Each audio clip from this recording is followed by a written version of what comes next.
ساتھ ایک اتنا اچھا اس نے سلوک کرنا بہن کے ساتھ امی کے ساتھ. شاید میں کوئی اجتماع کا بھی کوئی اس طرح کا واقعہ تھا, شاید آپ امی کے پاس ٹھہر گئے تھے, اگر آپ کو یاد آتا ہو تو. جی بالکل. کراچی میں ککری گراؤنڈ میں بین الاقوامی اجتماع کا انعقاد ہوا کرتا تھا. اب چونکہ ہم سارے بھائی ہی دعوت اسلامی کے دینی ماحول میں تھے, اب سب کی تیاری ہے اور گھر پر امی نے اکیلے ہونا ہے, تو بالکل تیاری تھی. صبح شاید جانا تھا, کس وقت جانا تھا, تو سارے بھائی چلے گئے, تو میں الحمدللہ اس جذبے کے تحت ٹھہر گیا کہ امی اکیلی ہوں گی. حالانکہ میرا دل بہت چاہ رہا تھا, ہم تو لوگوں کو تیار کرتے تھے, اس وقت بھی تیار کرتے تھے, تو میں نے یہ ذہن بنایا کہ بس میں امی کے پاس رہوں گا. تو اللہ کا کرم ہے, میں نے اجتماع امی کی وجہ سے چھوڑا. 2 دن کا اجتماع ہوا کرتا تھا ککری گراؤنڈ میں, پھر امی کے ساتھ آٹا گوندنے کا شرف حاصل ہوا, گھر میں پوچا لگانے کی سعادت ملی الحمدللہ.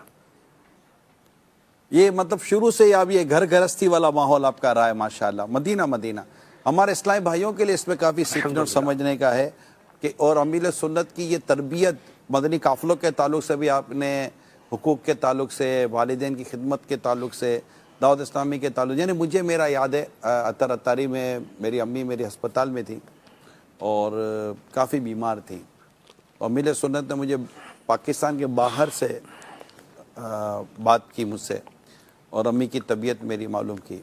جب میں نے اپنی امی کی طبیعت کا بتایا, شورا کے بعد کی بات کرتا رہا ہوں, یعنی کہ میری امی کا انتقال ہوا شورا کے بننے کے شاید 1.5-2 سال کے بعد.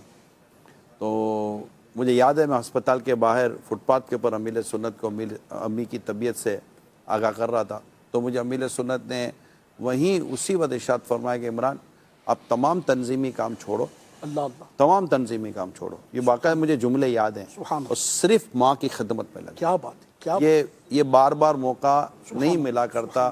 ماں کے تعلق سے پھر جو امیل سنت نے میری ایک ماشاءاللہ, یہ ایک بانی دعوت اسلام, ایک تحریک کی قیادت, تحریک کے سربراہ, وہ کس طرح مطلب کہ کیونکہ اصل میں پیر ہے نا, امیل سنت ہمارے پیر ہیں, ان کو, اور پیر پیر وہ جس کی پیروی کی جاتی ہے. ان کا کام ہمیں راستہ دکھانا ہے, ہمیں ہدایت کی بات بتانی ہے. کیا بات کہ اس ٹائم پر تمہارے لیے یہ کام سب سے نیسیسری ہے, یہ کام ضروری ہے, اپنی ماں کی خدمت کرو. مجھے امیل سنت کی اس وقت کی بات آج مجھے میرے اسلامی بھائیوں سے جب میں کوئی بات کرتا ہوں, جب وہ مجھے اپنی گھر کی, فیملی کی, یا اپنی امی یا ابو کے تعلق سے کوئی بیماری کی باتیں بیان کرتے ہیں, تو الحمدللہ امیل سنت کے وہ جو بتائے ہوئے جو اصول اور طریقہ کار, اور جو بالکل شریعت سنت اور ایک ہر طرح سے ایک اخلاقی طور پر جو اپیل کرتے ہیں, وہ الحمدللہ مجھے یاد آ جاتے ہیں, اور میں اسی طرح اپنے اسلام بھائی کو عرض کرنے کی کوشش کرتا ہوں. یہ وہ تربیت کا ایک معاملہ ہوتا ہے, ترجیحات کا تعین, اس سے بھی پتہ ماشاءاللہ. وہ مجھے یاد آ رہا ہے, نگران شورا خدمت میں عرض ہے کہ ہم ملتان میں تھے جب آپ کی والدہ کی طبیعت کی ناسازی پر امیر علیہ سنت کا فون آیا, اور پھر آپ ملتان سے واپس پلٹے تھے. مجھے آپ نے حکم فرمایا تھا کہ بقیہ جدول کی تکمیل آپ کریں. جی میں واپس اور اب وہ جدول چھوڑ کر آپ کراچی واپس ہو گئے تھے.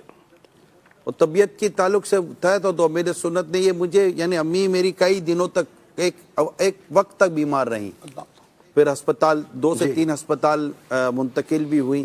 تو امیر سنت مجھے بارہا اپنی امی کے ساتھ رہنے, ان کی خدمت کرنے اور ان کے تعلق سے ہدایت فرماتے رہتے تھے. یہ خوبصورت بات ہوتی ہے. کیا کچھ کہہ رہے تھا تر بھائی؟ ترجیحات کا تعین, یعنی سرکار شیخ کامل دامت برکاتہ العالیہ کا آپ کو یہ فرمانا یقیناً پوری تحریک کا کام کس قدر اہمیت کا حامل ہے. مگر اس وقت آپ کی ترجیح کیا ہونی چاہیے, کیونکہ اصل میں ہماری تحریک کا تو اصل کانسیپٹ تو آخرت کی رحمت خدا سے تکمیل ہے نا, آخرت میں رب العالمین کی رضا ہے. تو اس اعتبار سے امیر اہل سنت کا آپ کو اس طرف متوجہ کرنا یہ ہم سب کے لیے بہترین تربیت کا سامان ہے کہ ترجیحات کا تعین کرتے ہوئے ہمیں کس چیز کو ترجیح دینی چاہیے. شاید کچھ